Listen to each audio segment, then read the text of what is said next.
नमस्कार मित्रांनो, कसे आहात? वेलकम टू साक्षी आणि सुमित लाईफ मिनी ब्लॉग. हा माझा फर्स्ट ब्लॉग आहे. मी आणि सुमित सौदी अरेबियात राहतो. आज आमचा वीकेंड.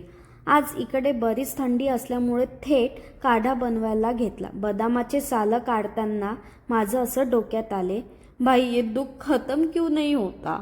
बादाम खाता कोई और है, छिलटे निकालना हमेशा मेरे नसीब में आता है. असं तुमच्यासोबत पण होतं का? बरं जाऊ द्या. मग घरचे बाकीचे कामं आवरून घेतले. अंघोळ करून थेट देवघरात गेली, कारण की आज मला आणि सुमितला एकादशी असते. मग लंचची तयारी केली. आज लंचमध्ये वरईचा भात होता आणि घरचे पापड. सुमितला आणि मला फारच आवडते. दुपारचं सगळं आवरून माझी नजर वॉल क्लॉकवर गेली. तिला आणून बरेच दिवस झाले. आता कोणास ठाऊक भिंतीवर कधी लागेल ती.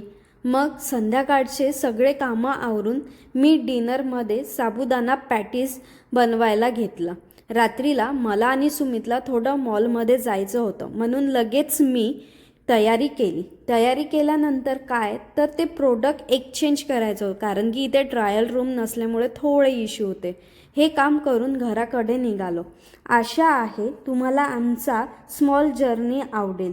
जर तुम्हाला ब्लॉग आवडला तर लाईक करा, सबस्क्राईब करायला विसरू नका. बाय.